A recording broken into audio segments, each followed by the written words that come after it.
When you walk down the Yeah. road, every burden, heavy load, I will rise and I will walk with you. I'll walk with you till the sun don't even shine. I listen to audiobooks and I always feel so smart when I have to speed it up because I'm like, oh, I'm reading faster. Oh, Oh, that's the other thing. I oh, listen and read at the same time. oh, okay. Because you're active, like you literally are reading the book as you're listening to it. Yeah, that's for my neurodivergence. Oh, so you need like a read along, or you like a reading, so you need it, but you like having a read. What's a read along? Like remember in class where like someone reads out loud while everybody else reads along. Yeah. You're like you set up your life to Like permanently have popcorn? somebody. Yeah, popcorn. You have a permanent popcorn. That's how you set your life up. Did you like to popcorn I like love in class? popcorn. Me too. I used to like eat Everybody all used to that shit. popcorn to me. I'd be like, popcorn to me. I'm Popcorn about to me. I'm read the gonna fuck read. out of this. Like, come on. And I'm talking about like smooth through. I couldn't stand the people that would read with like without the punctuation. Like, don't give me a Yeah. run on sentence. That's a Like you comma. can't do that. Like Take a stop breath. there. Take a breath. Take a breath at the period. Like I never understood those people. They are fucking sociopaths. I don't think I To be think those like, people were what? just trying to get What? it Christopher Columbus done. came to sail the ocean blue in 14. Like, come on. Come on. Settle the Like, fuck down. We were explorers. We were discoverers. He was I would always lose my place with those people. I'm like, you're not I breathing. would stop. And I would call and I ain't gonna hold you. I would be a little bit of a snooty booty. If I got popcorned after that, and you get in trouble if you don't know your place. Yeah, yeah, Yeah, I'm sorry. that was that was a lot. yeah. a lot. Please give me a second. Yeah, and they'd be like, yeah, well, okay. Jesus Christ. You would say that? What? I would Like think it. we did popcorn in like I elementary wasn't a school. teacher's pet, but I would say I would think it. I was. Yeah, I you're not was. gonna you're not going to make me get in trouble because I don't know where we are. Like, come on. Yeah. I read it like And a sane when person. you read without the commas, you're fucking up my reading comprehension. Like I'm Yeah, not I don't. You don't understanding. even understand that. Yeah. You're just fucking mumbling shit. Anyway, all right. You ready to get started? Let's get it. What's going on, people? Welcome back to the Facts and Feelings Happy Hour. I am one of your hosts, Dr. Fire Angelou in the motherfucking building. I said I was gonna try to not curse this episode already, Oh starting man, off wrong. work on it. Work on it because it's been going. It's all right. Ain't nothing wrong with it. I am your other host, the Big Meech, not the little one. Yeah. Comedian, chef extraordinaire. In this All of thing, that stuff. you know how we get down. Let's start with the wrap up. Fire. Tell me about your weekend, baby. Weekend. I don't know. I don't think I did anything. I always hate that. If I did something exciting and then somebody was like, damn, she don't even remember what the fuck we did, and Ooh. cursing again. But anyway, I don't remember anything significant. I just been really in grind mode, really in a stage of my life in this season where I am rebuilding a foundation for something ready to go to the next level. So I've been really trying to keep it low, keep to myself, keep my thoughts pure, and just getting a lot of work done. So that's what's standing out as significant to me. If I did something with you last weekend was Mother's Day. It was. Last weekend was Mother's Day. I was like, I was gonna throw it to you, Libby. I was like, she'll remember in a second. yeah, Mother's Day. Yeah, so some of you who are listening are like my people, so but those of you who are listening and you're just getting to know me, my mom passed away in 2019. And so each year I've been trying to figure out how to celebrate Mother's Day. First year, I was like, okay, just withdraw from social media, just disengage. I actually went to a cabin by myself and just had a really relaxing time, lit some candles, played my mom's favorite songs, just did a lot of praying, a lot of crying. The second year, I don't remember, that was the pandemic, so I don't remember a lot about that. We were probably just coming out the pandemic. Last year, I went walking on the Beltline here in Atlanta. That was a terrible decision because literally everybody was walking with their mothers on the Beltline, and they're like, Oh Mom, no. you're so great. I just picture people Oh skipping with no. balloons and stuff, and that was hard. But this Yeah. year, I decided to reach out to my brother and see what he was doing, and we linked up. We went out, got drinks, smoked a little hookah, got That's some what's up. food. We had a good time. So That's that was good. my weekend. What about you? What you get into? Last week Um, and Mother's Day. So it's so funny. My mama didn't want any, like she didn't want, breakfast or to come take her to dinner for Mother's Day or nothing. She just wanted some money. So that was Okay. easy peasy. Just shot her some. She's going on a trip soon. So she was like, just send me some money for my trip. Say That's less. it. I like Shot it. her some paper. And I actually spent the entire weekend. I had a couple things going. I had a little when my little partner, my little niece crossed Delta at Spelman. So we actually finally had her party. Her, Okay. I Welcome know, to the right? bond. Ain't Welcome to it? the Shout out bond. Kendall. So we had her party because she didn't get to, celebrate then. I think they crossed a few weeks ago. Mhm. Shout out Ada Capel. And we had our party. So that was fun. That was a good time. It was a brunch. And so literally after that, that was a Saturday.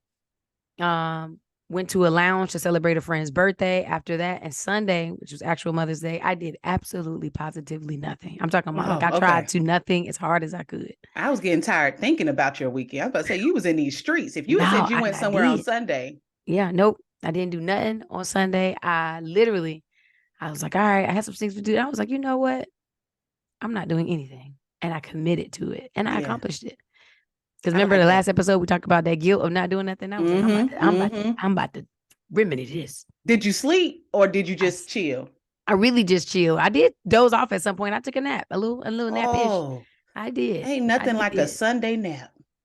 Oof. I Ooh, don't like listen. naps, but naps, if you still going to the church building, if you still one of people going to the church house, that after church nap or just that mid 11 to 4 window, if you get a nap in that time, that's rejuvenation. That's rejuvenation. God wanted it.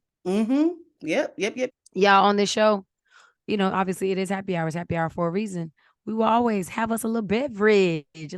So the beverage typically should, it'll set the tone for how we feeling and what's going on. Tell them what's in your cup. It's their business this time. I got a little vino, a little Pinot Noir. Okay. I'm not a big wine girl. Okay. But I just felt like it. When we started that's out what it listening to is. Anita Baker, It's and I the started mood. feeling like this. And so you was like, you know what? Let me put a little something in my cup. That's it. That's A it. What little you got red. going on? Listen to me. I have a pineapple, pomegranate, cucumber margarita. All those things. Did you make this yourself? Of course I did. You're so obnoxious. Oh, the nerve of you. It's delicious. By the I way. bet it is. What's in it again? Pineapple, cucumber. Just for that little hint of freshness. Just a straight cucumber juice. Just a little pomegranate. Did you say so? Pomegranate, cucumber, and pineapple. What's the liquor? Don Julio. Oh, okay. La tequila. La tequila. It's a margarita. What you thought? Okay. Oh, you did say that. Damn. Catch up, mustard. Okay, that's why you got that. That's why you got that vino. All right. Well, let's go ahead and jump into the put on. The put on is a segment of the show where we share something that we have learned, picked up, been put on to in the last week or so, and we share that with y'all. So this week I didn't get put on anything. I think I knew most things. I didn't learn anything new, which is a terrible thing. I try to learn something new every day. Yeah. But yeah, I don't think that I can remember. A new recipe? Anyway. I didn't. Huh. I ain't trying nothing new. A new recipe. I didn't see anything new. I ain't watch no new shows. I ain't get no new fun facts. I did. I will say I got a fun fact. Want a fun fact real quick? I sure do. Yeah, you are apparently never more at any given time. You're rarely more than 6 feet away from a spider. Okay, I don't like that. I know it wasn't. I tried to reserve it. I tried to say I didn't have anything, but now I think about that. I just try to. Every time I say it to somebody, I don't look left or right. I don't, and I don't have bugs. I don't have a bug problem. I am in my home right now. And apparently it doesn't matter. You are never more than 6 feet away from a spider. And I'm just like, does it count if you're in your living room? How far away am I at any given time from a cockroach? I think that's different. Okay, because I feel like they are everywhere. Yeah, but not everywhere but in here. Yeah, they're not in your home. I feel like spiders literally, like it could be the smallest little, something dust spider in the corner. That makes sense though. You'll randomly see like a little spider web somewhere, like hanging from a fan. So I'm just like, was that spiders or cobwebs? And it's just like, is that dust? So maybe a roach. You're not randomly like, come on. A water bug though. Outside. That's what I'm saying. It's like a cockroach. But anyway, I don't want to be close to none of the They're shit. not to say, don't do, whoa. Did you just do that? The black unforgivable? Did you just say water bugs and roaches is the same thing? Because you know you can't do that with black people. If it's a water bug, don't you call it a roach. Don't you say, oh my God, it's a roach. It's a water bug. We don't have roaches. Okay, right. Because to have roaches in your home is a cardinal sin. A Let me cardinal tell you sin. something. Ain't no one roach. It could be one water bug. Ain't no one roach. I don't got either one. Let me tell you something. Don't you? If you don't know me, this is going to elicit judgment. It's because y'all don't know who I am. So let me just be very clear. I am clean to a point of compulsion, right? It's something me and my therapist talk about. So it's not that I had a nasty home. In my last home, I lived in the hood. When I say the hood, like here in Atlanta, not far from where I am, but just a different part of this neighborhood. And this is just to give you an example. The people that live next door to us, they would just sit out in a van where they had removed the rolls, and they would sit out there, and me and my wife ventured to guess that they would do meth in that van. Okay. Right? Not certain. I ain't never even seen it. I did see somebody do meth. I'm gonna talk about that later. But that's the neighborhood. The house across from us, they had stray dogs that would knock over their trash can. Long story short, those meth heads, that's what we called them, moved and shuffled up shit. And all of a sudden, there started to be one house roach in the house. On the side of the home adjacent to this meth home. And I said, yo, what the fuck? And I'm thinking, okay, maybe somebody brought that from their nasty home. I'm not sure what's going on. And then there started to be a baby roach. And that's when I said, we got to call Orkin, because like you said, it ain't just one. And if there's a baby, there's a mother, and there's cousins and siblings. And baby daddies I was too. They mortified. Your biggest fears, like that we talk about in comedy sketches, that you be sitting in your house, you entertaining people. I entertain people in my home all the time. And a roach, that is my biggest fear, that a roach would just crawl out onto the wall. What do you say to that? So I know that there's a judgment there, because if you in somebody's home and a water bug flies out or is crawling on the wall, everybody's terrified, but they're not judging your home. No. Right? Keep it a buck with you. If I'm somewhere, because we all know the difference. A water bug is a water bug. A roach is a roach. Real long, real slender. I'm going to go ahead. I'm going to get real bougie. I'm going to gather myself as much as I can. Close up my purse. You ain't going to be here long. I know you was pissed off. That's what happened too, because they come through the sockets and stuff. Yeah, and they come, and I'm like, and as soon as we started treating, and as soon as they stopped, they moving and carrying on, all was well. But I was like, anyway. So it's just me putting on. Huh? You go ahead and bury me loose. You can bury me loose. Take the house with you. I also want to just make a quick announcement that I am wearing, this hat is khaki and the shirt actually is khaki also. And so it is not my intention to look like I'm taking my pilgrimage. I was going to say, you got to explain to the people why that's important for them to because know. It looks like Mecca. It looks like I'm taking my Mecca pilgrimage, and it's really not that. Let me tell you something. If you're a part of the Nation of Islam, I'm not. I mean, nothing wrong with it, but I'm just not. I would hate to be. It looks like I'm perping, and it looks like I'm perpetrating in the wrong way, because my hair wouldn't be out. You could be in a stage of purity. It looks like just be my sister. All white. If you are going to be doing it, please remove the visibility of your hair. The men don't. Who are you trying to impress, my sister? Come on, Farrakhan. That is your crown of glory that you have made visible to other men, and that's not what I'm not. You had that point right there. That is, visible to other men. The attention you are trying to bring amongst yourself by exposing your tresses. I'm not. Thank you for that clarification. Thank you for that. So to put on, of course, my put on probably most of the time will come from TikTok, because I just so enjoy it, and just fuck everybody that want to ban it. But there was a video that I saw that sort of broke down 3 concepts, and I wanted to share it with the masses. I want to start off by first asking you a question. Would you consider yourself, if you had to choose these 3 options, would you consider yourself an honest person, a transparent person, or a vulnerable person?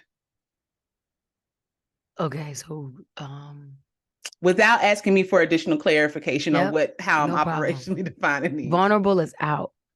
Okay. So the choice is certainly between transparency and honesty. Transparency is out because that requires a level of no. Tricky. It's tricky. I want to go with honest, but I just want to bring clear because you never want to be struggling with being honest. Let me tell you why I'm struggling. Because I also am the kind of person that will like lie to preserve feelings. So if you be like, girl, am I really looking like big as hell? I'm not a person that's gonna be like, yeah, friend, you a fat little mother. I'm not gonna do that. And now, so some people just asked you the other day if I was ugly. Well, okay. Well, so that's different because I can also still communicate that transparency is where I would be stronger because I can communicate that in a way. You know how people be like, I'm brutally honest. I'm just gonna blah, blah, blah. There's a way to be honest. I don't believe in that. I hate the term. Brutal honesty is such a cop out for assholeness. Yeah. And lack of genuine friendship. It is. Like, you don't have to be brutally honest. You could be kindly honest. You can be considerably honest. And so I'm going to say transparency because sometimes you may have to. No, I'm going to say honesty. Okay. Because I'm not going to always provide transparency into things. I do want to ask, why was vulnerability out so fast? Out. That's out. Why? I'm just assuming that this is a question generated for the masses. And in general, you're not demonstrating vulnerability. No. Gotcha. Okay. That is definitely a reservation that I have for the people closest to me, or even maybe one person or two. And so yeah, try to always be transparent for sure. But I'm gonna go honesty for 500. Okay. Let's lock so that the in. video broke down these 3 concepts. So basically, he said there are some people who are honest, which is basically, if you ask me, I'll tell you. Right? Then there's some people who are transparent, which is if you observe something, I'll divulge. Right? So if you can see something on me, I'll then share. Then there are people. That's me. Then I'm gonna do that one. Go ahead. Okay, welcome. And then there are some people who demonstrate vulnerability, which is you don't have to ask, you don't have to necessarily see it. I'm going to volunteer the information. And so he was like, it gets tricky with honesty because with honesty, that's like that person has to ask the right question. Yeah. Right? It's almost like lying by omission. If I didn't ask, if you didn't ask, I didn't have any obligation to tell you. Listen. That. And then the transparency is still kind of both honesty and transparency, the way he explained it, kind of are external, right? It's somebody on the outside soliciting something from you. But vulnerability is where you're saying, without you even having to know, without you having to ask the exact right question, and I'm going to offer you my truth. I live in a place of vulnerability. I think that is beautiful. It is also challenging because we live in a world where people exploit that, right? Where people will say, like, when you have pure intentions, and it's one of the things. So I adopted this understanding of vulnerability from Brene Brown when I read her first book, Daring Greatly, in amazing. 2013, 2012, whenever it first came out. And it just really hit me. And I was like, that's how I'm going to live my life. That also means, though, that there are times, and I had to learn boundaries with it. Oh, you took it out of my mouth. I was about to say, you know what else lives in vulnerability? Boundaries. Because that's how you give, that's how you offer them. Got to. So when you say like you're vulnerable with those select people, that makes sense because everyone doesn't deserve your vulnerability. Some people will take that and weaponize it. But a lot of people kind of look at vulnerability like a weakness, right? Like it's like you're opening yourself up. It's the way she described it in the book is kind of like we think of the bravest soldiers, right? They are all guarded and armored up and they go off to war, but they're not really being vulnerable because they're guarded. They got a lot of things to protect them. The bravest soldier, you might say, is stupid, right? The same thing happens, but the bravest soldier will go out to battle chest open, right? Because they're saying like, I'm willing to be seen this way and I'm still hitting the battlefield, right? So when he broke it down in that way, I thought, dang, that's so crazy. When you think about those, it's not that honesty is bad or transparency is bad, but it's to think about if you're in a committed relationship, and I think that's the context that he was talking about it in.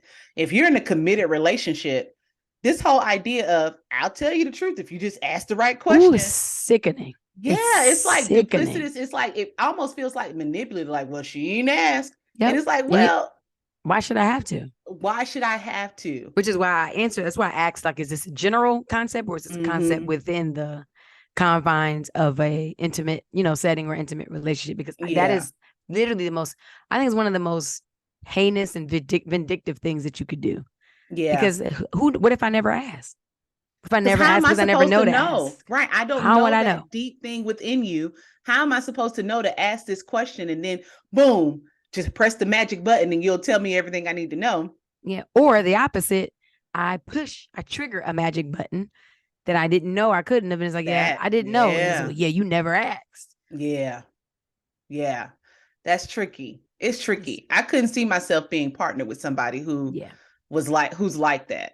It's not. But I think what you mentioned about the boundaries is so important. People think vulnerability is just like, I'm just going around, and vulnerability is also not oversharing, right? Vulnerability is just, being honest with the core parts of who you are. In order to do that, you got to know yourself. But the idea is to be able to foster that in a relationship, and you only get vulnerability from somebody else when you demonstrate it. Yep. So that's my put on. Just kind of, I understood vulnerability, but the way he explained it and compared it and juxtaposed it to honesty and transparency, I thought was really dope. I think it's really dope too, like to make note that, and that's like with anything, vulnerability is certainly an offering. And so like with anything that you give or that you gift, keep watch over the steward, that you gifted it to them. What do they do with it? Like, what do they do with your vulnerability? How do they move with it? Because in the same context of, imagine meeting and dating a soldier, and it's just like, oh my God, it's a gladiator. You should see his gear. You should see his, his armor. Oh my gosh, it's amazing. So what happens when he offers to you to take it off? You know what I mean? Like I think I want to make you able, or, gift you with the access to see me completely and totally unarmored. Yep. Are you turned off by it? Are you no longer like, I kind of signed up for the soldier that was armored? Right. Are you know what I mean? Like, do you see it as a gift? You mentioned like he's gifting it. That's a gift when someone can be vulnerable with you, when they're willing to be vulnerable with you, because that says that you've been safe before. Yep. Right. Like you've been a safe place to land with this vulnerability. Come on. And I want to do it again. And I'm hoping that you're modeling that behavior for me. Yeah. And you know what? You can even go even further to within those three contexts. And I hate it because I do truly believe, as far as it pertains to love languages, we all are all of them. But let's put this in context of love languages. What is someone? It's important to know what someone values more. What do you value more? What's at your core? Is it the honesty? Is it the transparency? Or is it the vulnerability? Because you're going to probably need to offer that up to speak to that person. You know what I mean? That's true. That's true. Meeting them where they are. Everybody is all, that sentence is weird. Everybody is all five of the love languages. Yeah, it's just that you have the top two that are most strong. So it's like everyone has a scale of 1 to 10. And it's just like, they're just telling you what's the highest numbers. Right. And that changes. And it changes. Your highest number may be the one thing in January, and come May, it's like, you know what? That thing I had at a scale of 3 6 months ago, I'm at about a 9 with it. Like, I need a gift. Yep. Maybe in January I didn't really need much gift giving. I'm feeling like that's my thing right now. I'm feeling like I need the words of affirmation, and I didn't so much before. You know what I mean? So I hate that, because I feel like in any relationship, do your best to hit it all. That's it. Hit it all for everybody. You know what I mean? Like, I mean, for your person, just hit it. Hit it for everybody. Shit. But yeah, hit it. I meant to like hit it for everybody, because both people need to be doing it. Yeah. Everybody needs to be receiving all 5. That's it. Like mix it up. And it's so great that there are 5. Like there's a lot you can do. Shouldn't go stale. Yeah. Mix it up. Like literally, if you got to just put it in a shaking can and be like, this month it's giving words of affirmation, and let's rock. To include meeting your person where they are. So with these 3, I think that can make something really interesting. So using the 5 love languages, and then find out where your person's values lie. Because you can easily mess yourself up thinking, hey, vulnerability is my thing.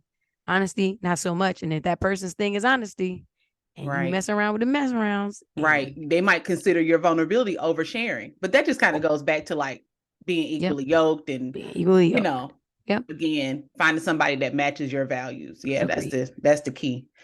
All That right, was a what dope one. segment we got up next? We got people just be saying shit, man. People just And be it saying never shit. ends. This segment is never gonna get old. Oh, no. Because there's just a continuing, I mean, we all got these cycles on our phone of just continual people just saying shit. Mm-hmm. So It get never it ends. started. Get it started. What you got? You know what my people be saying shit is? That single mother households, not single parent, Lord. single woman households produce. I'm just gonna say chaos. Let's do that. Or just inadequacy. Let's do that. Single mother homes produce inadequacy. And it is the most bullshit of a statement. That now, the inadequacy for all people or Black people specifically? The people that just be saying shit is for Black people specifically. Yeah. Black, I never Black heard nobody. mothers. Well, I've never heard anybody talk about a white single mother. Nope. Right. The statistics that they run, well, of course, we know the facts because obviously there are single mothers across the diaspora. But what we like to harp on, what the men like to focus on, Black men raised by single mothers. Insert whatever condescending thing that you want to say to belittle that woman for having have raised her son, her daughter, her child by herself. And the crazy thing is, and I'm gonna throw you a fact, and then we can just get into the, what we have to say about the shit. Is that what's funny is, we hear that rhetoric when a Black man goes to jail. That's how you get you raised by a single mother, no daddy in his home. If he does something crazy, like just irresponsible, a single mother, I'm telling you. And, or if he just, it doesn't amount to, doesn't go to college or whatever he thinks, whatever the general society thinks that he should amount to. Or feminine. If he's gay, he's feminine in nature. That single mother, I'm telling you, man, he should have had a daddy around. He don't want a man in his life or whatever. And the truth of the matter is the leading cause to a lot of what is blamed by single income single mothers, single parenting is poverty. The number one cause of incarceration, drug dealing, all of it is not being raised by a single mother. It's poverty. And that comes from, you can be a dual parent, a dual income, dual parents household in the hood. Yeah. Same statistics, same likelihood. If you are not out of a certain area geographically, if you do not make it out of there, be it by yourself, with your partner, whatever it is, with your family, your generations of your family can be there, your uncle live there, whatever, the likelihood of you having a trajectory that is, frowned upon in life is poverty. It's poverty. And single parent, I don't even think it's the third or fourth thing. There are so many other things that follow that. And it's so crazy because I'm just so tired of hearing it. Because if we were to ask the same question and poll the same people to say, okay, what if she was married, and he died. He was in the army and he died. Well, that's different, because he did it. How? Right. How? Right. Somehow she's more capable because, he was there. It's okay, cool. Right. And then the obvious thing becomes those statistics, if you present that fact with someone like, okay, what if the father was there and then he left or he passed away or he's overseas or whatever, you're acting almost though it's as though you're penalizing the woman for being single, like she wanted that. Yeah.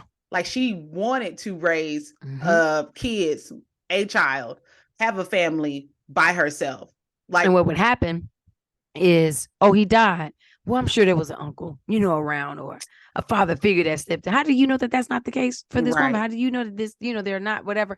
And not to say that it has to happen, that it's necessary. It's just that people, you have no raw data that proves that these women operating and doing the best that they can to raise their children and raise their families is the culprit for whatever you see unbecoming on the news or on whatever. Oh, man, telling you, man, raised by a woman. Or sometimes, somebody does something you don't like.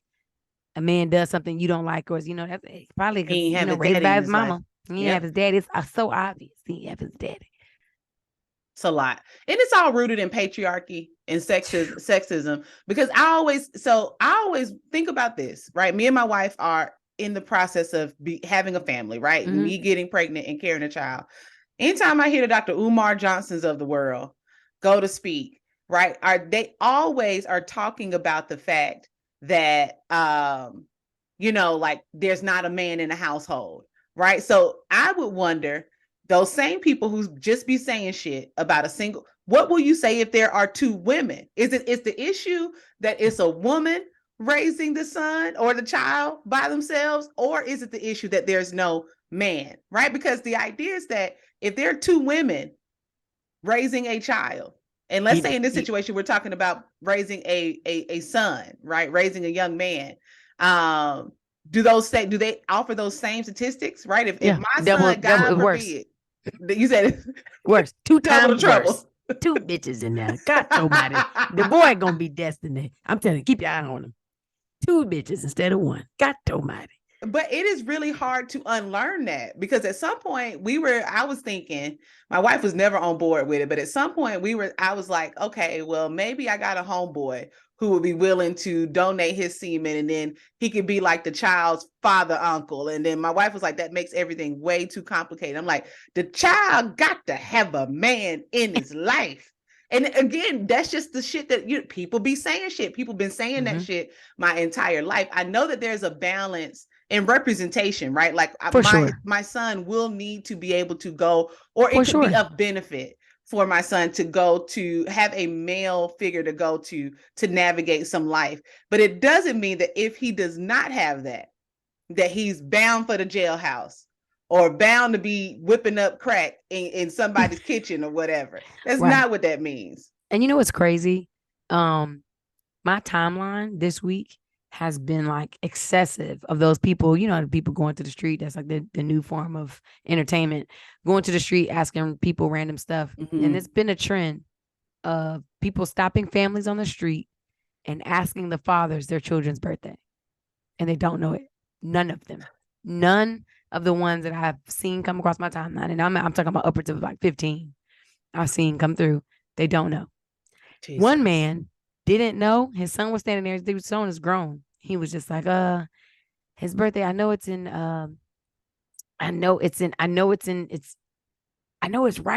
around Christmas. It's right after Christmas. I'm going to say January. And the son, real dry, was like, it's September. Like annoyed.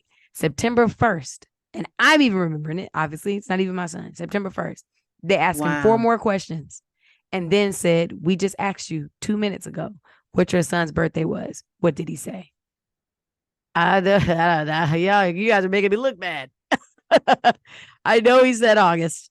I know. And he was just like, and it's just so crazy because they were laughing. Obviously, the mom was laughing. Oh my God. And I'm just like, ain't no way in hell.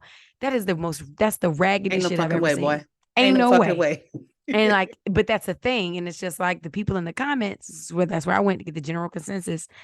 Men are typically bad with dates, or men of his age, he looks like he might be a baby boomer, and men of that time didn't have to. And it's just like, are you crazy? The woman, and if they would have asked the mother the same question and she didn't know, they would have persecuted her ass. Up. They would have nailed her ass to the cross. And rightfully so. And I'm just like, son, to not know your child's birthday, that means you've never taken him to the doctor.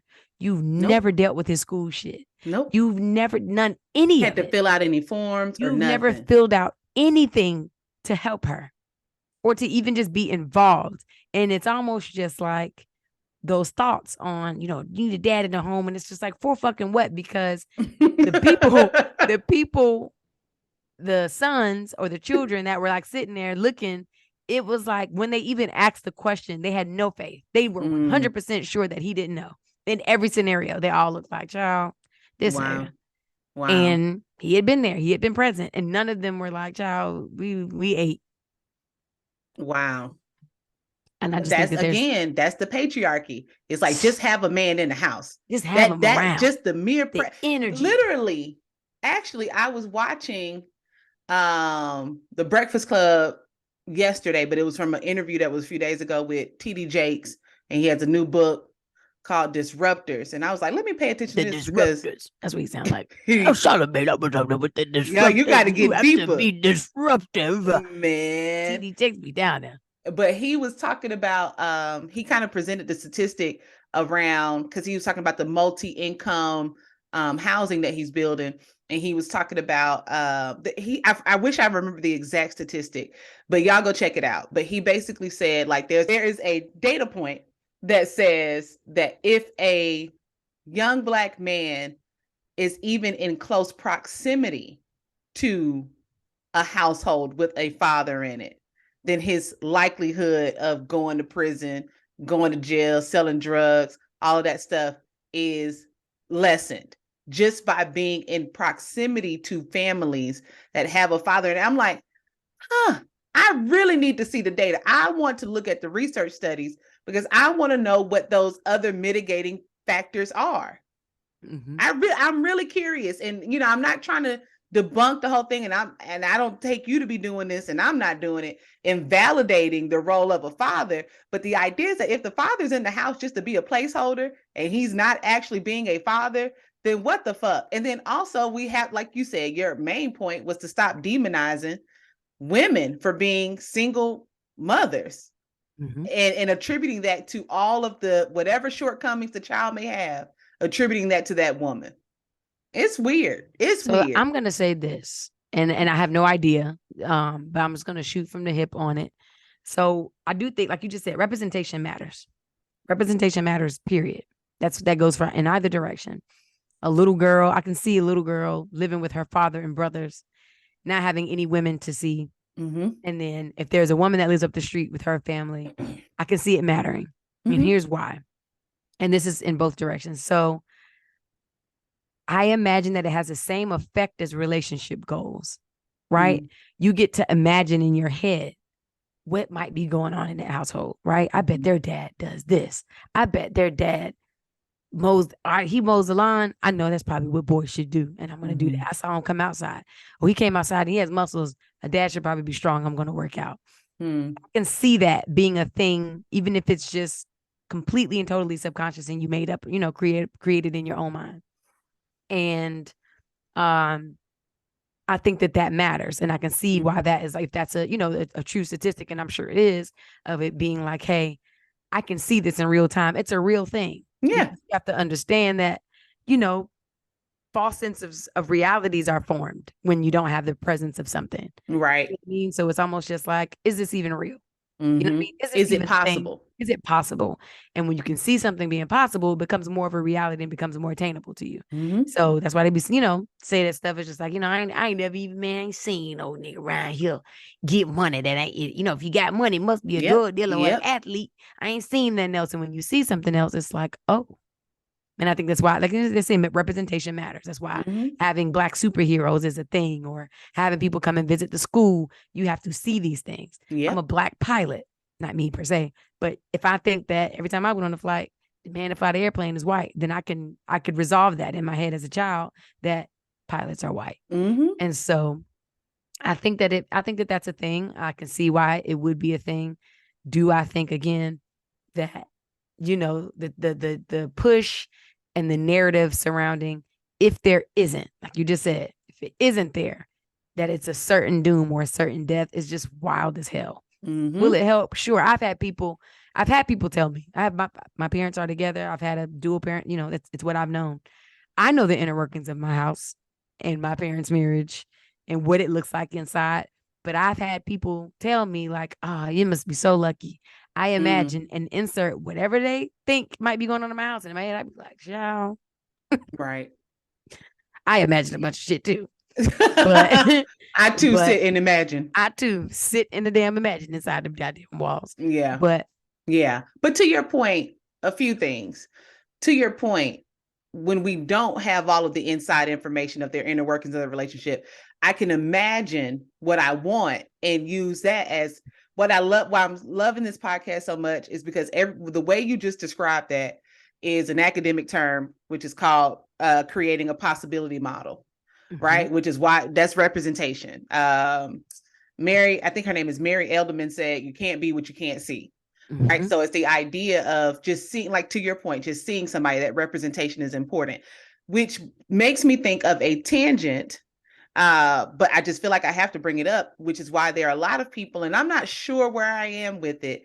Some scholars, Black scholars, are not a fan of integration, right? Because in that moment, what happened was, Listen. if true integration worked, it would have been Black and white people enmeshing. But Yep. instead, what Black people went to where white people were, and white people had flight. They left, and they were like, "Hell no!" So then you have now.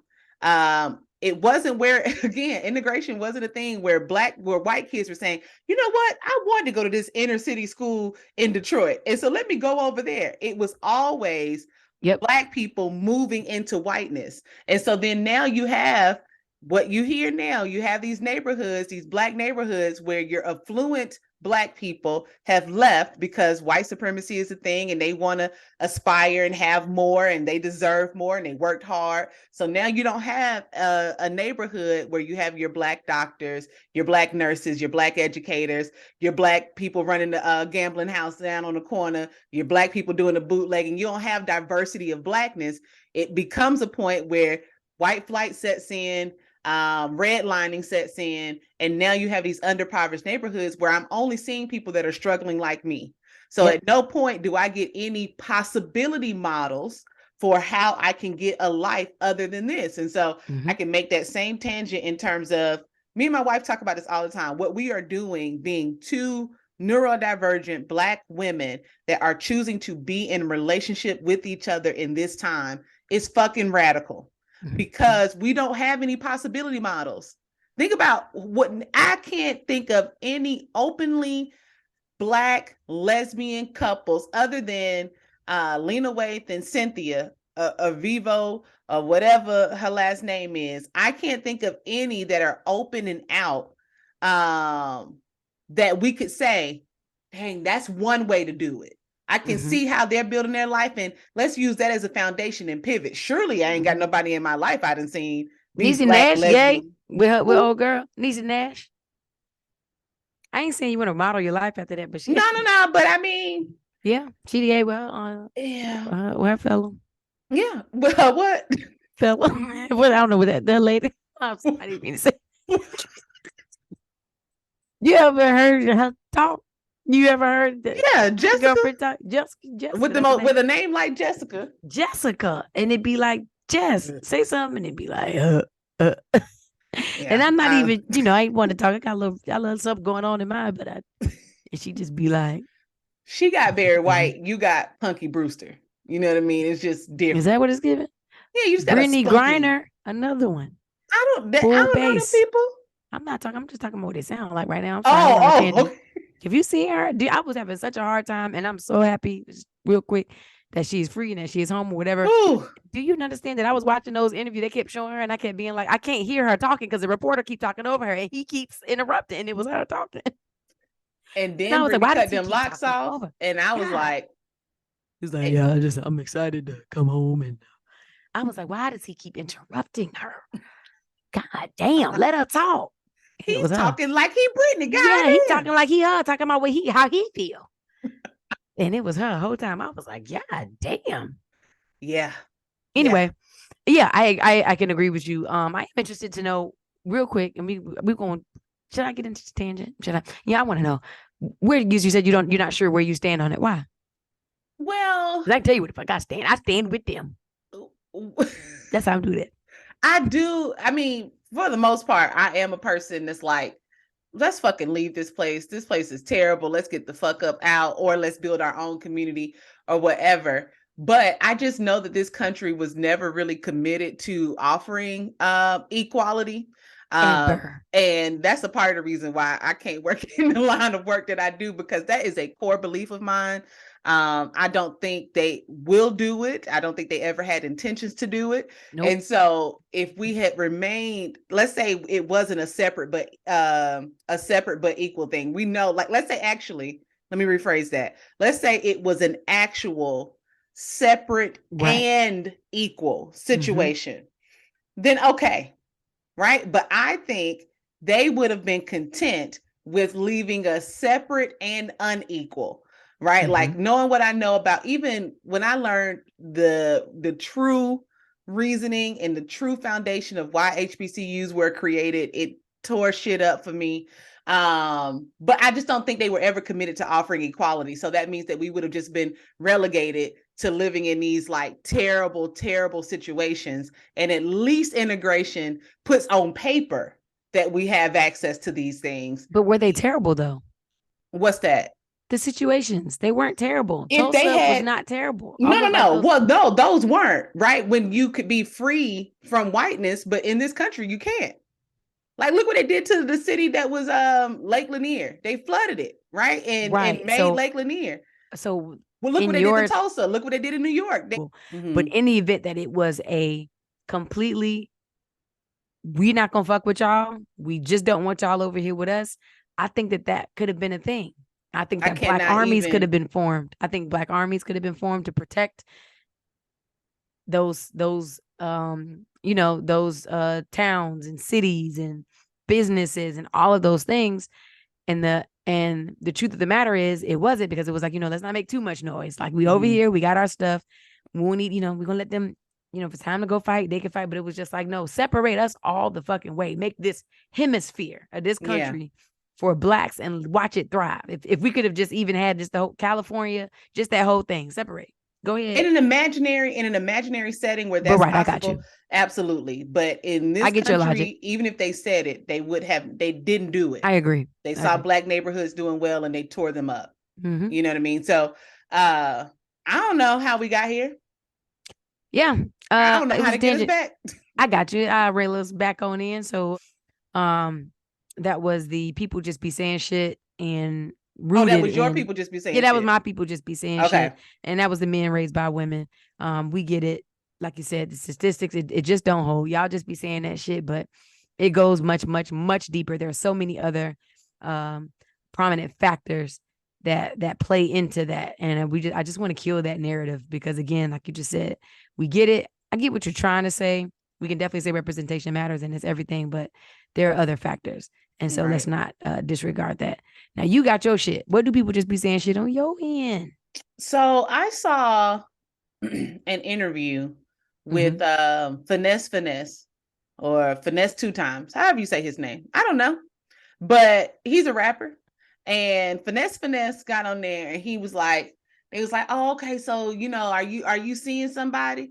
And Finesse or Finesse 2 times, whatever his name is, said, yeah, I got 3 girlfriends. I'm into all that polygamy shit.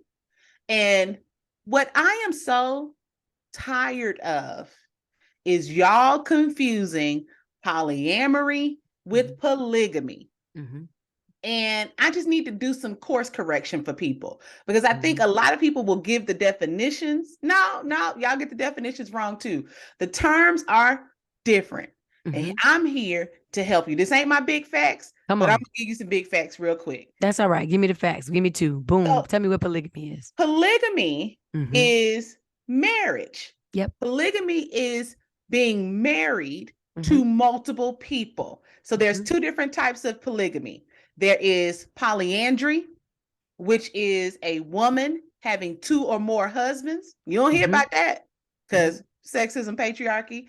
Then there's polygyny, which is a man, which is what we hear about more often, a man having 2 or more wives.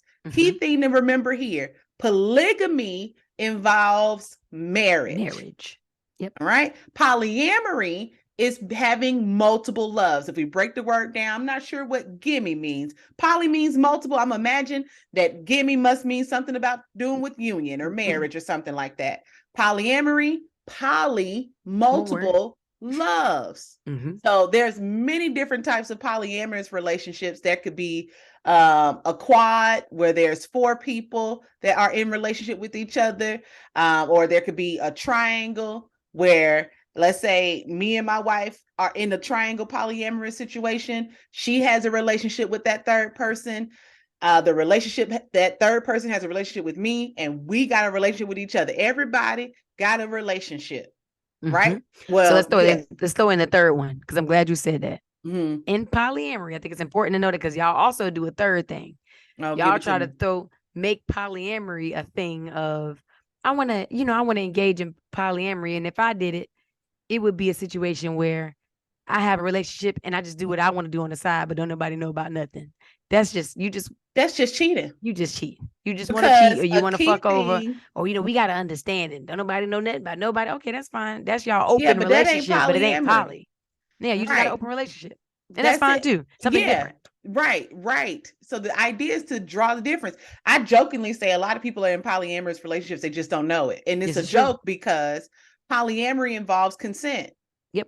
Right? From Everything is on everybody. the up and up. Everybody is consenting to this. The umbrella term for some of this would be consenting non-monogamy. Mhm. Right? And one type of consenting non-monogamy is polyamory. And Mhm. so the idea is that if you got somebody on the side and don't let nobody know about it, that is not polyamory. Let me tell you what also is not polyamory. The idea of a unicorn, right? So if you've heard this idea of unicorn hunting or the swinger stuff where you got like a little pineapple that you put in your grocery cart in the grocery store. Have you heard about any of this? No, I heard something about bracelets. Yeah, so there's all different ways that you can signify that you and your partner are looking for a third to have sex with. That is Okay. not polyamory. That's swinging. Yeah. That is just Right. you dabbling in a sexual encounter with Right. a third person every now and then. Polyamory, again, multiple loves. With There are multiple relationships that are right. happening, right? So the idea is to separate those two. Polygamy, say it with me, involves marriage. Polyamory, multiple loves, two types of polygamy, polyandry and polygyny, which is a woman having two or more husbands. Polyandry is a man having two or more wives. Okay. Polyamory has many different ways that it can look. It's not being a cheater. It's not having being a swinger. And just really stop using the two interchangeably. If you're about that polyamorous life, cool. And if you don't know, I like that umbrella term. I think say that. If you don't know, you just feel like I don't know what I want. I just want to be fucking with multiple people. Say what you say, non-monogamy. Consenting Consenting non-monogamy. non-monogamy. Say it with me again.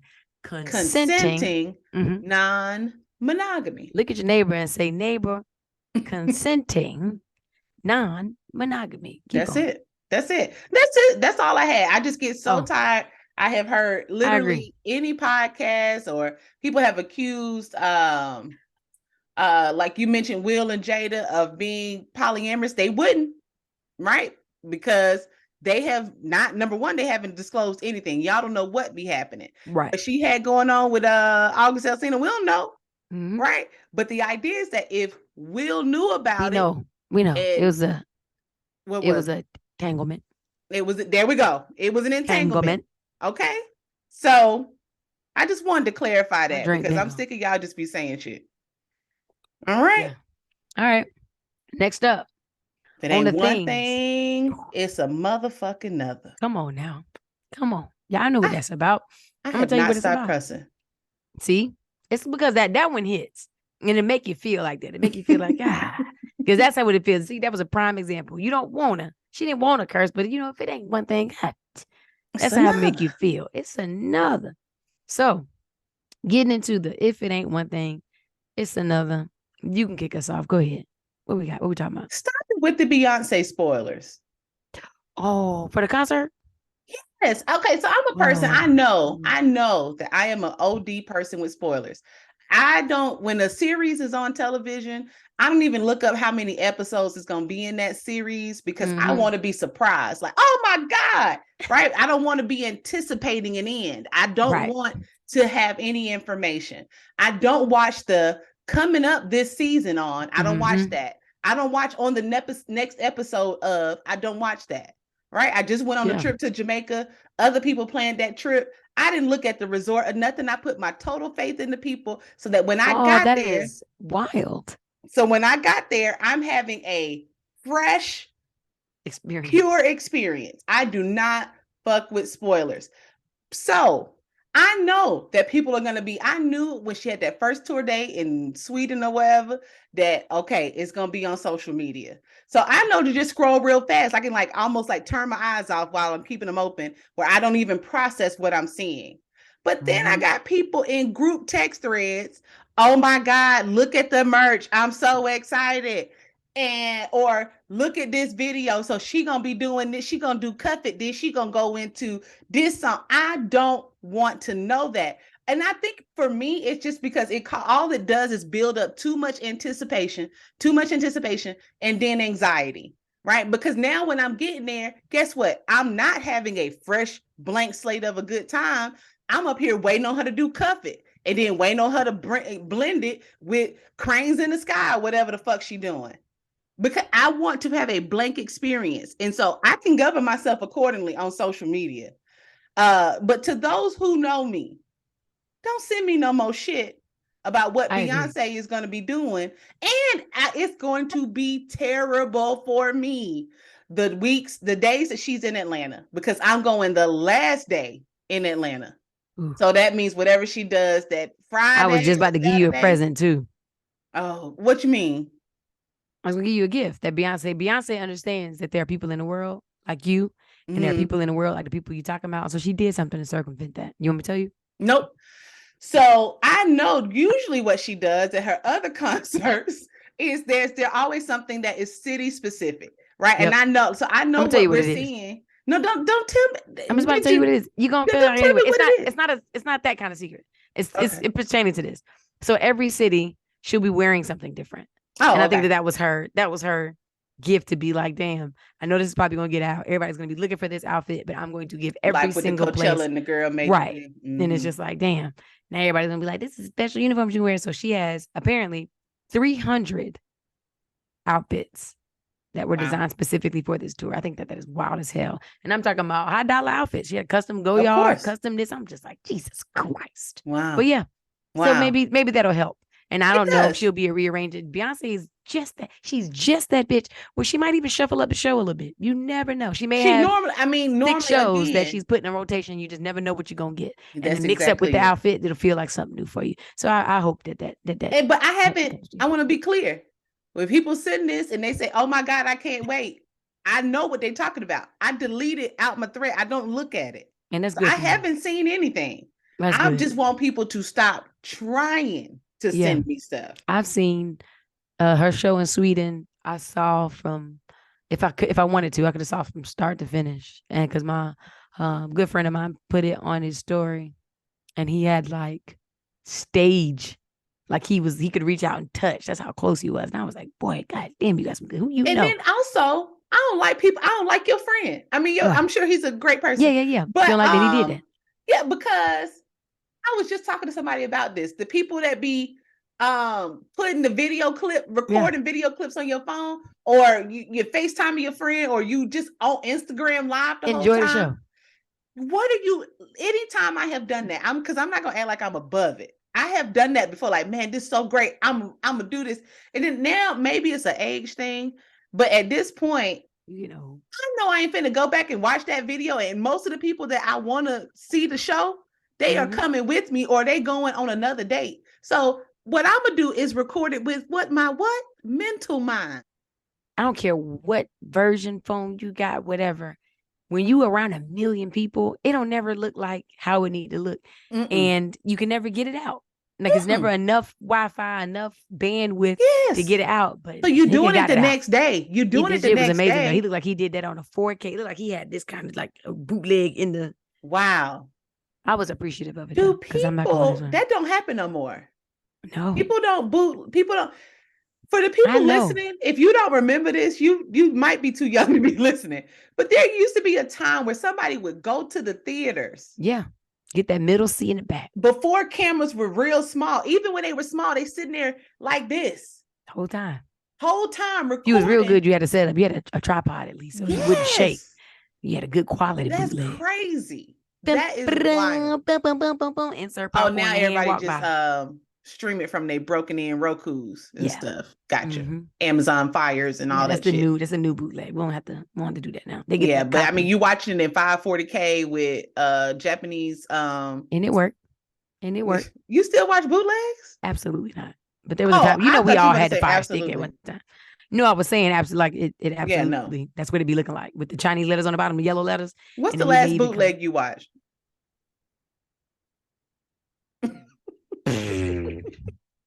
It had to have been something during COVID, if I'm being honest. I went back to bootlegs during COVID because we didn't have movie theater. And they were still dropping the movies, remember? And I was like, see if we could find.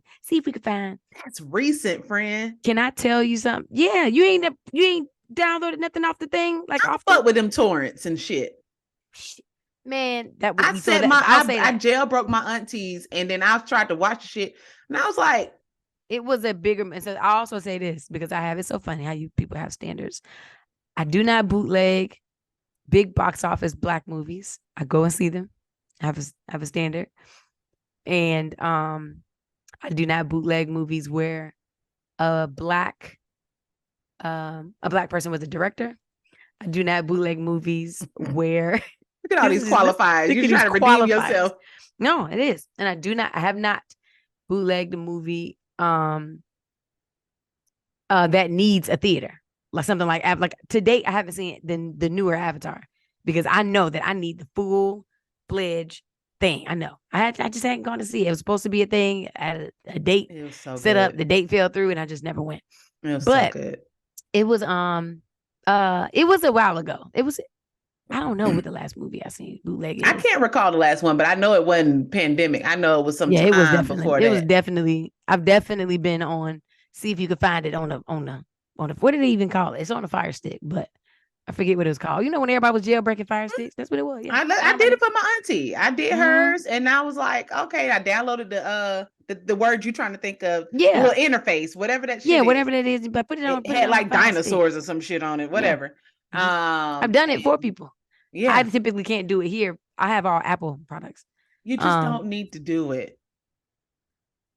All right. I mean, come on. We got on whatever. So I thought this conversation was going a different direction because you was like, if you're not old enough, I was going to say, I thought you were going to announce, if you a booster, please email us because fucking email me, factsandfeelings.pod. What do you want on bootleg? Booster. Oh, what's a booster? What's a booster? You know, I live a straight lace life. Somebody that steals. You steal from Atlanta, bitch. You know what a booster is. You talking about somebody that steal? Very good things. Oh. You know, as a matter of fact, that's where the boosters be at. You see the people running through the mall, snatching shit out of Louis Vuitton, running, trying not to get caught, and it be like 16 of them. Those are the boosters. They be in New York. And I was just talking to somebody, and I was like, damn, man, where all the boosters go? Because it used to be, there used to be a thing where you be like, I don't know if the kids going back to school, see if you could find a booster to get some Rockaway. And now it's just not a thing anymore. Let me tell you something. I've never lived that life. Listen, dear. Do you see how the voice changed? Oh God, are you saying? I just haven't, because how do you know? Stolen merchandise. Jesus Christ. Bitch, your bougie just came out. You switch. You won't even code switch at work, and you code switched on me. I'm sorry. Explain. Are you saying like is it BEW? Are you saying Beaster or Beasta? Is it Beasta or Beaster? Bitch, it's a booster, and they live up the fucking street from you. They do live up the street from me, but I have never. Beaster? Now I won't talk. Now I won't talk no more. But my point is. And what do you do with a booster? How do you contact them? Do they have phone, like special booster phones? But how do you know if it's real? Well, that's what this type of booster it is. So you got boosters that it's not a booster if you selling fake shit. Then why would you go and steal fake things? No. I'm saying that's a bootlegger. They selling it on the street, and then they telling me they boosted it. No, yeah, I feel like boosters are boosters and bootleg. You know a bootlegger when you see one. A booster don't sit on the corner of the street. A bootlegger does. Okay. A booster runs a business, baby. You gonna have to know somebody to even find them. Who you know? It's like selling drugs. So because you really put me on. It's like you really put me on right now. So help me understand. So I find a booster. Let's say, because I don't know. Luxury products. You just named that Goyard. I only heard it in a rap song. Mm-hmm. So listen, this is my thing. So let's say I got a Louis bag. That's a nice bag. Yep. Okay, Louis is a thing. Look at it now. Yeah. So is Louis Vuitton a real? Is that a thing? I typically only wear Black owned. Well, anyway, so Louis, let's say a Louis bag costs $900. How much the booster? That's too low or too high? Girl, go ahead with that wallet. This is like the Price is Right. How Move much a Louis bag wallet? And you're losing, bitch. Okay, go ahead. You don't have a Louis bag. You have a Louis wallet. Continue. But $800, a wallet costs Keep going. $800. Keep going. A product from Louis Vuitton costs $800. It'd be How like much is go ahead. How much a booster selling it to me for? Depending on the booster. Sometimes, because it ain't really like food stamps. It ain't really 50 There's cents. no consistent rate of exchange. Well, like no, I don't think so. First of all, 50, let me not pretend to be the booster know-all, because it's been years. Like boosters was stealing shit from Toys R Us. Probably the last time I got something boosted, and that's not even a store no more. Or Circuit City. Like stuff that fall off the truck. I done heard that. That's a booster. That's okay, like a flat screen TV. I had a Circuit City booster. The last time I probably got something real good. Circuit City. Circuit City service merchandise. Listen to me. Get computers, like whatever. So it isn't. It depends. Like I said, boosters got rates. It ain't like a 50 cent on a dollar kind of thing like stamps. Sometimes you can get it. You can negotiate too. So sometimes, like you said, if the bag costs $1,000, a booster might get it to you for $7,000. Oh, okay. You know what I mean? Say 3 good booster is hard up. You know what I'm saying? It's like I got to come off of this. You might could get it for $6 something. And if you never know. You might catch them on a good day where they really trying to unload, and it's like, man, come on, what the fuck you got for me? Come on, you see this real on the inside, this interior. I ain't got the box though. Then you see what I'm saying? Yeah, no. Well, all right. Well, whatever. Look at it. And let me also go on the record just to let you know that boosting is not a Black culture. So you just try to remove yourself. That is a thing that is worldwide. There is an entire district in Dubai where you can go and buy these things. They're both boosted and bootlegged things. Very, very, very realistic. In the fullest room, you can get if you get caught though, you can get arrested and go to jail. So they tell you not to go in there. But they have very, very realistic. I saw Sex in the City too. Oh yeah, that's a real thing. Oh yeah, that's a real thing. Yeah. I didn't say it was a Black thing. You said it. You said no. that. The way you tried to above yourself of it, it's just like, oh no, I'm above a lot it, of these celebrities period. you see, baby, they're not going to the store, and I hope you know that shit do not be real. So that was my if it ain't one thing, it's another. Because it's just annoying. I just want to enjoy it with fresh eyes. What you got? Ja Morant. You know who Ja Morant is? Yes, he's a basketball player. He created the Gritty. Yeah. Ja Morant is a insurgent that plays for the Memphis Grizzlies. He's a terrorist. He's actually probably affiliated the way he's with not. The Blickies. He's not. That's the thing. That's the saddest thing. He's not. That's sad. So yeah. Just for context, if you don't know, everybody that follows us should know, Ja, for the second time within a 2-month span, got caught again with the blicky, waving it in the camera because he's just such a gangster. What is he saying? Has he said anything? He better not this time. I think this is a job solely for his publicist. Don't come out with another apology. He has already said too much in the first one. It was an accident. I can definitely understand the error of my ways. But you know what I don't like? I don't like, and I've seen like Shannon Sharp do it and a couple of people. In this instance, they are doing a lot of blame shifting to the people around him. And I hate that. And I get that. I get the concept where it's just like, man, you got to, keep them people from a blah, blah, blah. Nobody else in the video had a gun. Yeah. Hold that man accountable. Yeah. Not only I think they did hold him accountable. And now it's like, I still hear when they're talking about the people around him, I still hear them holding him accountable. No, they do. At some point, you need to change your friend circle. Right. But my thing is, like you said, there's a mix of that. They're holding him accountable. Like, if you do this for a second time, that's stupid, blah, blah, blah, blah. But I feel like it's that thing that happens when you know that you're the bad child, you're the trouble starter, and your parents are like, who are you hanging with that's making you? And all your friends know, like, nigga, it be you. That's what the shit is. Right. It don't be us. And I feel like that's what's happening. That friend, nobody else in the video had a gun. Yeah, somebody said you were tried to cover it up. Yeah, the person with the camera. They actually tried to cover it, and you on live. You're on live. This ain't a video we can delete later. We're on live. You knew that. And we streaming. Everybody else got their fake blickies up. We rapping the song, whatever. Argue that that's too much too. But what you won't argue is that we on live. The camera is rolling. Right. You wanted to put your gun in the camera. Don't nobody else got one. Now all of a sudden, man, you got to change your crowd. No. This nigga, we rolling with him. He got the gun. Yeah, he did it.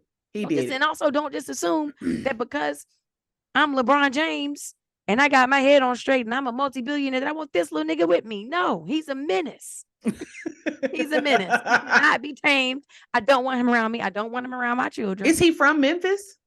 No, he's from South Carolina. I think the nigga from Sumter. Oh, okay. Or somewhere like that. But he's not from Memphis. Gotcha. But I was born in Memphis, and it is most certainly a town where I think he might be trying, a city where he may be trying to assimilate to something, rise to the occasion of being a true, North nigga. And it's just like, it's really not. Like, that's not your life, man. Like, it's not it. And what I would be interested in, I would have preferred this second time be like a pull-up. Like somebody pulled up on him. Yeah, and he had it in his possession. He had to be about it. But this is literally the same thing. And it's like that little apology you did the first time. We're not doing that. Like, this is literally you brandishing. This ain't a thing where it's like, look, I got to walk Smokey home. It ain't even that. I got to walk Smokey to his house. Right. I had to have that thing on me, man. Y'all know, you know what I'm saying? And it's just like, I get it. I get the people telling him, get your ass to somewhere where you don't got to have that thing on you. You got enough money to get on out of there. And I truly just don't think he does, though. You don't think he has what? You don't think he has to have it on him? No, he doesn't. He doesn't. You don't. The idea, I don't know a lot about him. I really started following him because I started following him on TikTok in the off season last year. And then, I saw him doing a little gritty shit and saw the little kids doing it. I was like, oh, let's learn more about him. Right. And so, I don't know a lot about him, but I just know if you do one thing and you get in big trouble for it, I don't care what it is and who you are. You do that thing in this short span period of time. After that first, it's only been, and you do it again. It's been 2 months, bro. Like, I don't understand. Ain't enough street cred that you need or whatever. And I hate to sound like that old person, but it's like, why are you doing this? And this is the thing too, because we can argue this, and I get it. Trust me, I get it. I get it that the senators got their Christmas pictures with their guns and their rifles out. Right. I get that. Oh, if I was a white athlete, y'all wouldn't be acting like, but he's just not. You're just fucking not. That argument is so stupid. That argument is stupid because let's not act like legalities and whatever code of ethics and that contract that he signed with every deal he signed with the NBA in and of itself. There is a code of ethics that he has signed up for, that he said, this is the person that I'm going to be. And that same code of ethics, that value statement is booked into every deal he books. It's there. And so, yes, it isn't illegal to have a gun, or there might be specifications with the laws and all this other shit. But at the same time, he is governed by a second set of standards because of who he is. And because all of you work at organizations that have a code of ethics or a value statement that you either got to sign or that you are beholden to as an employee, right? The idea is, even if you don't know what those ethics statements are, you throw your ass on the internet if you want to go viral and see what happened with your job, and they're going to let you go under that code of ethics. Yep. I feel like there's a certain level of, when it comes to money and success and fame, your core people have to have a cloaking level to where they're not affected by it, to where they can assist you in making important decisions, like your parents. Yeah. Right? I have to be so removed of, I don't give a fuck how much money you got. Boy, but you don't know who's removed till you get that level of money. Because people show up and they show up. People show up and money will change it. But that's why I said it's important. And you got to have a level of, boy, this ain't how you act. Instead of like you can't be your kids' homeboys. Like, there's no, like, he doesn't have any level. Like, there's a thing that makes you not want to curse in front of your parents. There's a thing that makes you be like, oh, come on, y'all, put that away. My folks are, and I don't give a fuck where you are in life, how rich you get, whatever. My grandma comes in the room. I don't know. At some point when that shit inverts and you not Lil Ja no more, and you Ja that's paying for the entire family. I pay for everybody to go to college. Yeah, I pay for everybody to go to college. I bought everybody a house. if you don't want to burn a bridge with me, because if you tell me some shit I don't like, I'm ending your lifestyle. And imagine you were working a job and I became Ja Morant and now you never have to work again. Don't fucking piss me off. I'll hold up my guns. Don't you say shit to me about it, or I'm ending your way of life. And it's got, again, I don't care what nobody say. Get those people.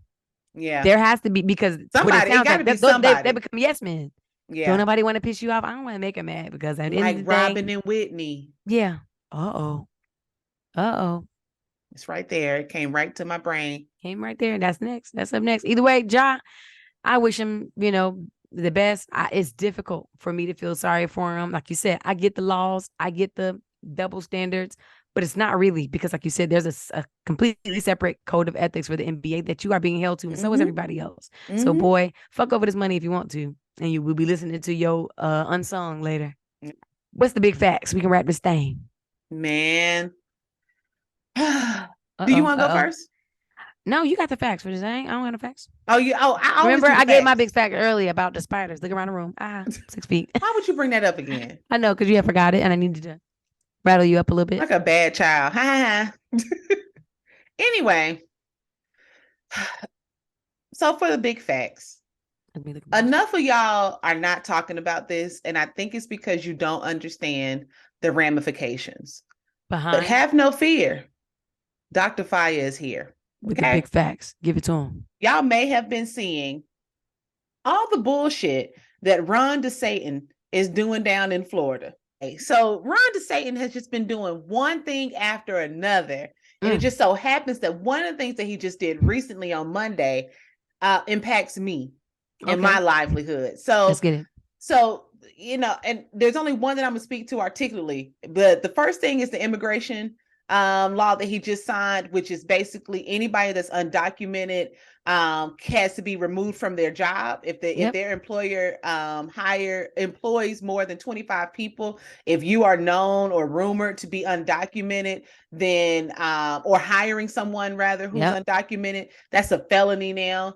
There are now rewards for people turning in undocumented people. They're doing it. And they're doing it. Right. It's the idea that these people who have been the backbone in terms of labor and craftsmanship in this country are now being forced to leave the state for fear that y'all are going to round them up and send them to many people who are especially second generation or younger first generation, have never even been in the place that you think they need to be sent back to. Right? They have been living here, paying sales tax, all of this stuff, engaging in this country, building this country. Okay, so that's one thing, immigration. Then also the bills and the things that he signed into law that now criminalize providing care for transgender youth. Right. And a lot of the big headline that y'all took from that was Dwayne Wade might leave Florida. But think about all the other children. Right. And these children are 19 and younger. That's how these things are classified. So think about all these children and families that are now impacted by this, not being able to go somewhere and meet the endocrinologist to get the hormones that they need, or to meet with a primary care physician to further the affirming surgery procedures that they've already had. They just have to stop. And then think about that. You're a person. Let's say your child got an issue. Let's say your child, I'm not even going to name something. Your child has an issue that needs specific treatment, and you've been tracking in that, and now they criminalize that thing. And you're thinking, in order for my child to be well, I need to quit my job or ask them, can I be remote, move to another state, find another place to live, sell our house, all of that. And then the last thing, that again, I don't have all of the details and the nuances on those two things.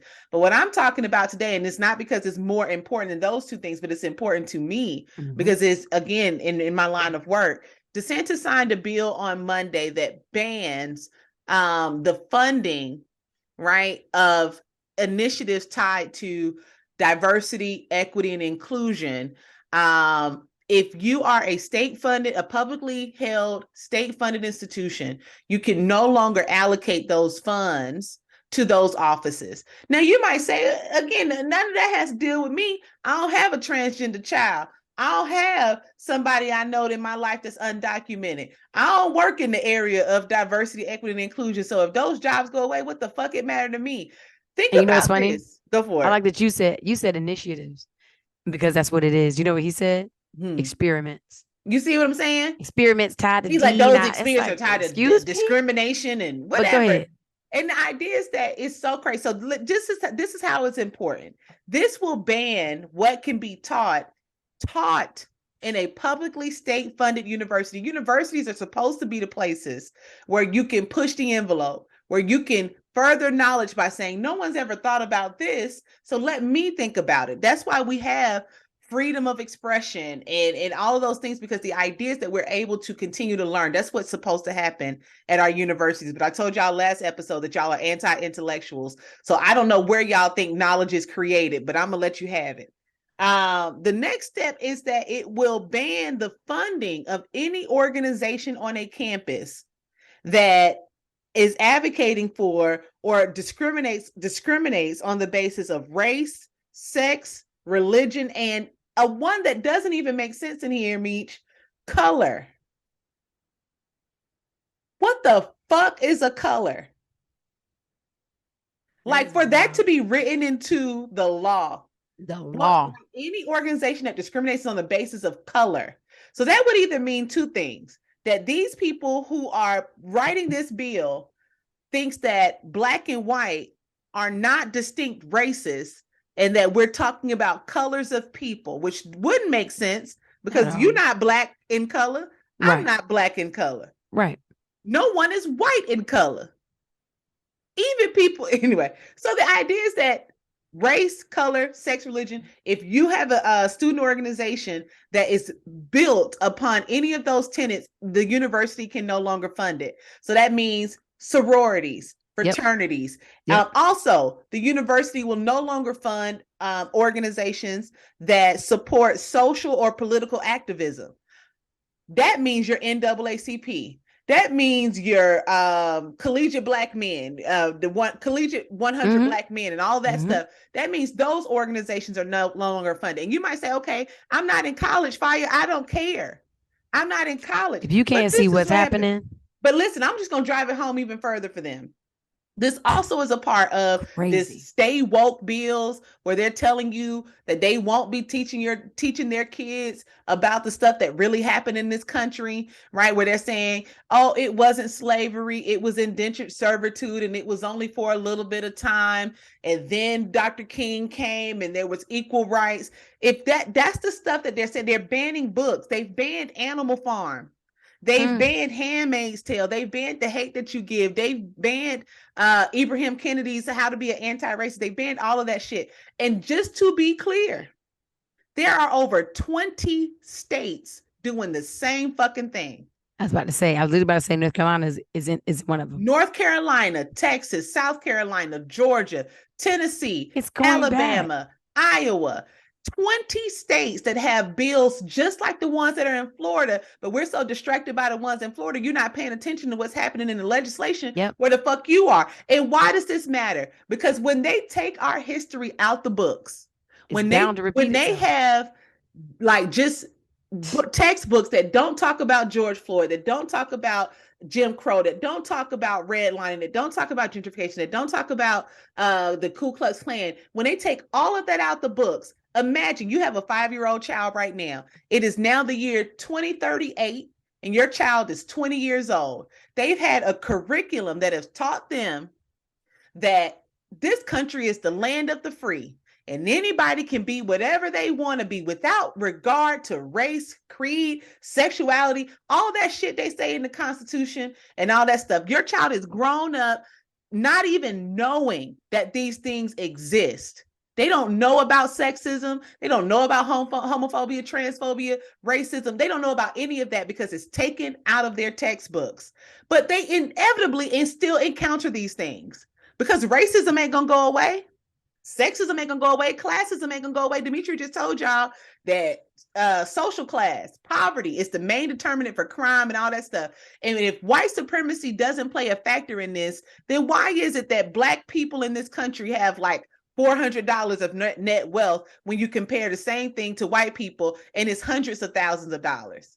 Why are we the main ones in the prisons? So when you have children that have grown up, now again, your 5-year-old is now 20 years old and encountering sexism, but the idea of women's liberation has been taken out of the textbook, so they don't know anything about it.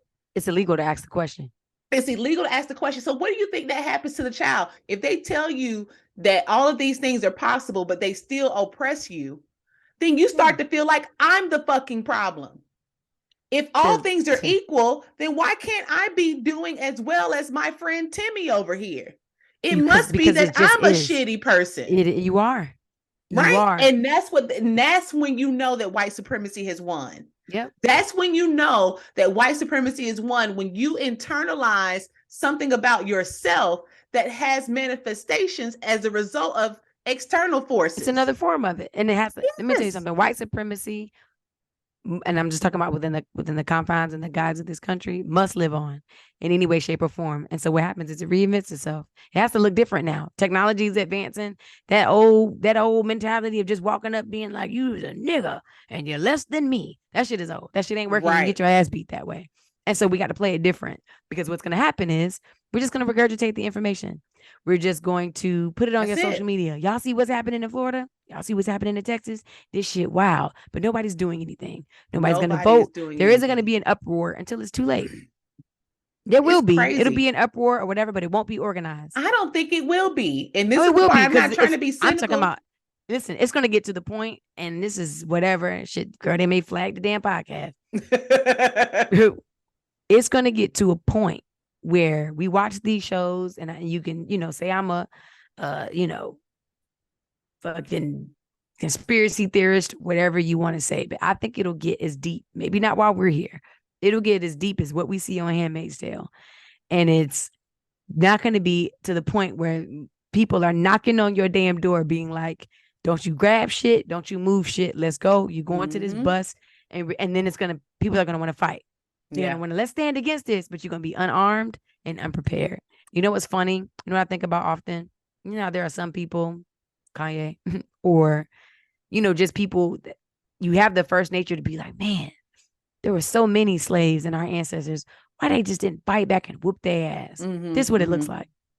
This is exactly what it looks like. And that is wild what you're saying, because what I was thinking about was something similar to that, but it's the idea when you're talking about like that's when the uprising will happen and the revolt will happen. But my thing is, I think we're caught in that boiling frog thing. Yeah, but they just keep doing things a little bit, just raising the temperature one notch at a time. How many people can we kill in front of them? Right. And let's see. We talked about this. Get used to it. We did, and they're not.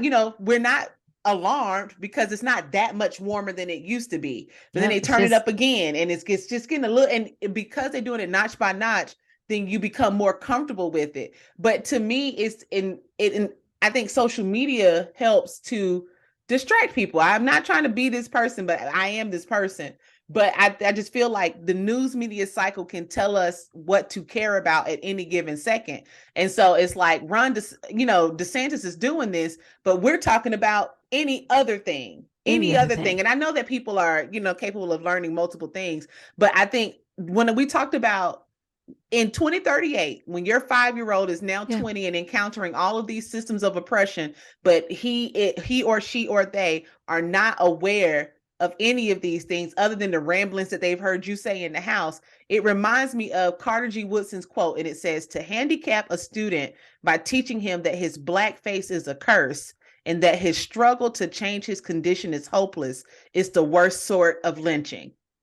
Right? And it's not that because some people might internalize it. I'm saying, well, then we need to have white supremacy as a crutch to say, well, I'm not being all that I can be because of white supremacy. That's not what I'm saying. But when you don't educate people about what these things look like, or at least expose them to other ways of thinking, everybody's whole logic in this Florida thing is that little white kids hear about what happened to Rosa Parks and they get sad and they say, but I wouldn't do that to my friend Jamal. And that makes me sad. Well, think about how the fuck Jamal feel reading for an entire book. I had to take an entire Georgia history class and hear how Native Americans and Black people were exploited in this state. I had to hear an entire course about that. We sit there and read Huckleberry Finn and Ain't I a Woman, and I got to hear all this shit about people that look like me being enslaved and raped and spat upon. How you think the fuck I feel hearing that shit? I don't give a fuck about Timmy feeling sad because his great grandpa wouldn't let Rosa Parks sit. No, we still need to talk about it because the people that don't know their history, like you said earlier, are just bound to repeat it. And this the last thing. This the last thing I'm gonna say, because I put this poem on my social media a few times, and it comes out of World War II, but it's relevant now, and it's called They Came. It says, first they came for the communists, and I did not speak out because I was not a communist. Then they came for the socialists, and I did not speak out because I was not a socialist. Then they came for the trade unionists, and I did not speak out because I was not a trade unionist. Then they came for the Jews, and I did not speak out because I was not a Jew. Then they came for me, and there was no one left to speak out for me. Yep. Keep being quiet about this bullshit if you want to. That's it. That's it. All I'm just saying, and I will say that to bring it home, just as a reminder, you sat there and you wondered and you removed yourself again. Like, I couldn't have been a slave. I'd have been. Insert whatever you thought you might have been doing. I couldn't. Ain't no way, man. I'm looking at this book and it say it was 200 slaves on this plantation with just 2 white people. I would have. Insert what you would have done. How did they? Insert how they did. This is what it looks like, and this is how. Yeah. See, ask the people old enough in your family to have participated in the civil rights movement if they participated. Yep. And to what degree? A lot of our people said, to what degree? I ain't finna go out there with that bullshit. I ain't going out there, man. They got them. We ain't changed that much out there. Nope. Whenever some protests happen, I tell my family, hey man, this shit by George Floyd fucked up. I'm finna go march. I'm out here. And they like, man, you better sit your ass down. They gonna fucking lynch your ass. Yeah, they got dogs and shit. They got dogs. You got a job. Keep your job. That same shit. They keep that. If you ain't never been on no lines and nothing, front lines. And you know what? I ain't gonna say what started it all, because it's just been long standing. But you remember the marches for the Gen 6? Mm-hmm. You went there when you said that. Look, no. And only because I couldn't. I had planned to, and I had something happen last minute and I couldn't. But the amount of people that regurgitated, because I couldn't, I was pushing. Like, y'all, please, y'all gotta go. The bus is leaving. Blah blah blah. That is so crazy. You say that. Going down there. I ain't fucking down there. Blah blah blah blah. My cousin at the time was an undergrad. She's an attorney now, and she's from Memphis. Let me tell you something, baby. People from Memphis is pretty different. That's why I know. That's why Jai ain't from there, baby. Them people get to going. They get to going. They get to going. Blood of it. They get to going. They of the stop. So yeah, literally. I'm talking about we was gathering buses. I'll never forget. The school's just like, if you want to go, blah, blah, blah, blah. And people was like, man, I ain't doing that shit. Or the people that was, here y'all go, y'all goofy asses. Y'all think y'all there in the Million Man March, don't y'all? Y'all think, yeah. Whatever it is, whatever the ridicule was. And that's just how it happens. Because it feels like, that ain't me. That ain't got shit to do with me. Well, you probably shouldn't have. Man, y'all gonna keep, how many niggas y'all gonna go down there for? And it's just like, the time span, I wish we could do that. On the next episode, I want to do that. I want to see how close they've gotten, because the Gen 6 happened and there was a while in between the next thing. There's a little bit less time between the next thing. And it's literally almost, like you said, we in the pot. They turn up the heat. I can tell you the timeline is going to be tricky because there's so many that we don't know about. I want to go back to the Gen 6 thing though, because I remember I had literally just crossed and in spring 07. And when this happened, I was like, y'all, this is our fucking time. And I was like, we couldn't go to the Million Man March. We missed the Million Woman March. This is our fucking time. I felt like I was one of you was on it. Go ahead. I was one of the 22 trying to lead the caves. And I'm like, y'all don't know. We got to do some real shit. And then people were like, man, my mama said, I can't go down there. And I was like, I asked my mama, she said she didn't think it was a good idea. I'm fucking going. I'm going. I was like, come on. And now, me, I'm hyped up. This is what the 22 would do. This is what the 22 would do. Zip a chisel. But it is. Put it been down there. You better run them.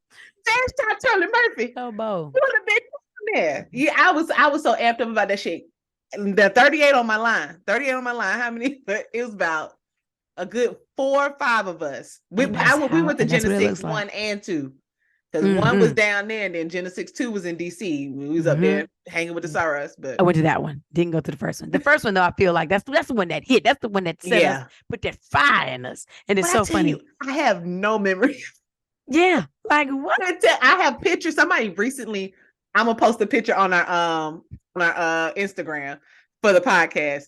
Somebody just sent me a picture of us down there at the Genesis. If you went to the Genesis, please email us your pictures. Email us your pictures. What's our email? Get to them. It's facts. facts.feelings.pod@gmail. Oh my God, that would make me so happy. Please, if you remember, you went. They just because they threatened to lynch him, they done killed Trayvon Martin. They done killed them. Wow. Listen. What happened to us as a people between Genesis and Tamir Rice? Because that was the first big one. What happened to us? Yeah. That shit crazy. But anyway, so that's my big facts. You need to pay attention and just think about that poem they came for, right? They came for the trans folks and they ain't say nothing because I ain't trans. They came for the gays. They ain't say nothing because I ain't gay. They came for the Asians. But I ain't say nothing because I ain't Asian. Came for the blacks. I ain't say nothing because I ain't black. And let me also just to add, I promise y'all, we're gonna wrap up. We're gonna get on out of here. But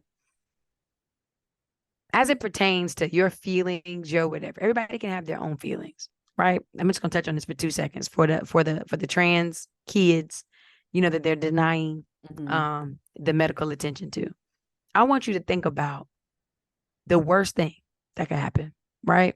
So say you're against it. You know what? The kids should be able to decide that, blah, blah, blah, blah. In my mind, and you can offer up something different, the worst thing that can happen is that as a parent, I've had these discussions with my trans child and they made these, decisions that, hey, mom, this is what I want to do. It's best to get on these medications, whether y'all knew it or not. This is a fact.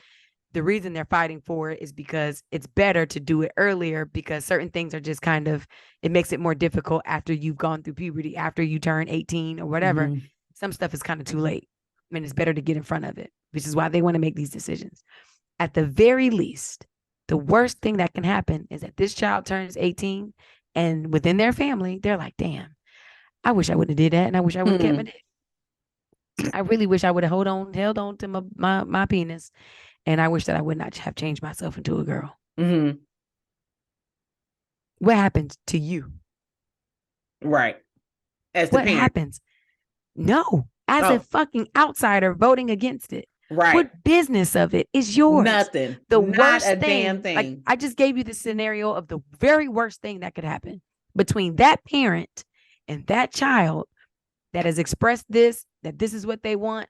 This is what they want to go through with. And it turns out, damn it, I wish I wouldn't have done that. Right. That's something that they need to live with. That's the story, right? It has nothing to do. It has nothing to do with you. It don't affect you in no ways. You ain't paid nothing extra. You were denied nothing. They ain't took no extra food because they needed an influx of steaks to turn into. They're not taking your state funded money and funding trans surgeons. Yeah, they're not doing that. That's not a part of Medicaid or Medicare or Peach Care or nothing like that. It's their decisions. It's none of your fucking business. Yeah. Like nobody is knocking down doors because you wanted to be a swinger or poly or whatever. That's your business in your household. Right. If you catch some shit from doing that, bet you wish you would have did that shit, huh? Bet you would have just kept it with one bitch. Stayed with one nigga, didn't it? But you didn't. Now you got to live with that. And that's your personal beef. That's that family stuff. Leave people alone. And the people that are so outraged, these kids do not need to, blah, blah, they don't know. And it's just like, okay, well, I bet you they'll find out. Right. And it still won't have anything to do with you. And you still won't have shit to do with it. Yeah. And this is what this podcast is about. It's the fucking facts of it, not your damn feelings. Right. Remove your feelings from it because it has nothing to do with you. It affects you in no ways. But these people are eating, breathing, drinking, unfortunately, it's not making you shit as much as you Nope. want it to. It's just not. Right. So that's that. That's all That's I got it. for the folks. What you got? That's all I got. That's all I got. This has been an amazing episode. It has. How long was this episode? I don't know. I can't see until I stop. Me either. But Be like thank 2 y'all hours. for rocking out to us. You probably listened in multiple parts. You know what I mean? You probably broke it down part A, part B. We might do that for you. But this has been the Facts and Feelings Happy Hour. I am Dr. Fire Angelou. Have my co-host. I am Big Meech, not the little one. That's it. That's it. And so we want to encourage y'all. Thank y'all for listening. Make sure, again, if you went down to the Genesis, if you went down there, Yeah. please email us and tell us about your experience. Send us the picture. Most importantly, tell us about your experience. It is the facts.feelings.pod@gmail. Facts.feelings.pod@gmail. Make sure you follow us on Instagram at FFHH. On Instagram, I am Fire Angelou on Instagram, FIYAANGELOU. On Instagram and Twitter. And then where can they find you? Everywhere with the same thing. But I am Meechie Davis, METCHIE Davis on all platforms. Follow me. Do a thing. Rate, listen, and subscribe. Tell a friend and tell a friend. We out. That was my